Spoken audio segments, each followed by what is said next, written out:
ಅರ್ಥ ಆಯ್ತಾ ಎಲ್ರಿಗೂ?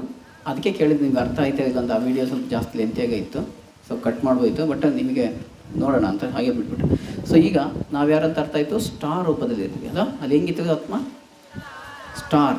We are all stars. V are already star. ನೀವು ಫಿಲಮಲ್ಲಿ ಮಿಂಚಿದ್ರೆ ಏನಂತಾರೆ ಅವ್ರಿಗೆ? ಏನಂತಾರೆ? ಕ್ರಿಕೆಟ್ ಚೆನ್ನಾಗಿ ಆಡ್ಬಿಟ್ರೆ ಅರ್ಥ ಆಗ್ತದೆ ನಾ ಹೇಳೋದು? ಸ್ಪೋರ್ಟ್ಸಲ್ಲಿ ಮಿಂಚಿದ್ರೆ ಈಗ ಮಿಂಚಬೇಕು ಅಷ್ಟೇ, ಸ್ವಲ್ಪ ಮಿಂಚಬೇಕು, ಹೆಚ್ಚಿಗೆ ಶೈನ್ ಆಗಬೇಕೀಗ. Okay, we are already a star. ಈಗ ಆ ಸ್ಟಾರ್ಗೆ ಸೂಪರ್ ಸ್ಟಾರ್ ಮಾಡಬೇಕಂತಂದರೆ ಮೆಡಿಟೇಷನ್ ಮಾಡೋದಂಥ ಅಭ್ಯಾಸ. 5th 6th ಯಾರಿದ್ದಾರೆ ಇಲ್ಲಿ? 6th 7th ಬರುತ್ತೆ, ಯಾವಾಗ ಬರುತ್ತೆ ಅಲ್ವಾ? ಈ ಎಕ್ಸ್ಪೆರಿಮೆಂಟ್ ಗೊತ್ತಾ ನಿಮಗೆ? ಸೈನ್ಸಲ್ಲಿ ಒಂದು ಎಕ್ಸ್ಪೆರಿಮೆಂಟ್ ಇದೆ, ಕಾನ್ವೆಕ್ಸ್ ಲೆನ್ಸ್. ಏನು ಮಾಡುತ್ತೆ? ಪೇಪರ್ ಬೆಂಕಿ ಹೊತ್ಕೊಳ್ತದೆ, ಸುಟ್ಟೋಗ್ತದೆ. ಅಂದರೆ ಕಾನ್ಸಂಟ್ರೇಷನಿಂದ ಶಕ್ತಿ ಜಾಸ್ತಿ ಆಗ್ತದೆ, ಆಗ ಬೆಂಕಿ ಹೊತ್ಕೊಳ್ತದೆ. ಬರುತ್ತೆ ಸಲ.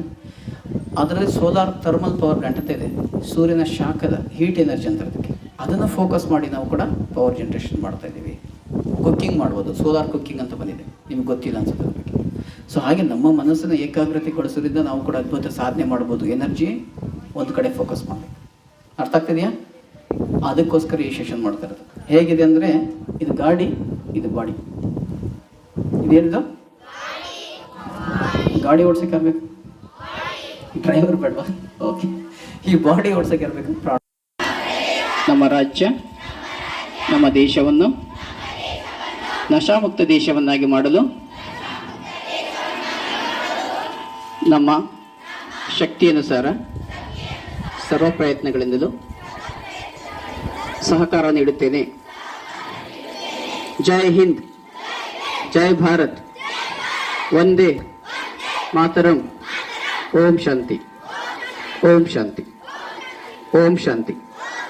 All the best for your future. Thank you for cooperation. ನಿಮ್ಮ ಮ್ಯಾನೇಜ್ಮೆಂಟು, ಟೀಚರ್, ಸ್ಟಾಫ್, ಬುದ್ಧ ಮಕ್ಕಳು, ಜಾಣ ಮಕ್ಕಳು ಎಲ್ರಿಗೂ ಕೂಡ ಥ್ಯಾಂಕ್ ಯು. ಇಷ್ಟೊತ್ತು ಅವಕಾಶ ಮಾಡಿಕೊಟ್ಟಿದ್ದಕ್ಕೆ ವೈಯಕ್ತಿಕವಾಗಿ ಮತ್ತು ಸಂಸ್ಥೆ ವತಿಯಿಂದ. ಇವತ್ತು ಸ್ವಲ್ಪ ಮಳೆ ಬಂದು ನಿಮಗೆ ಸ್ವಲ್ಪ ಇದಾಯಿತು, ಡಿಸ್ಟರ್ಬ್ ಆಯಿತು. Thank you so much. All the best.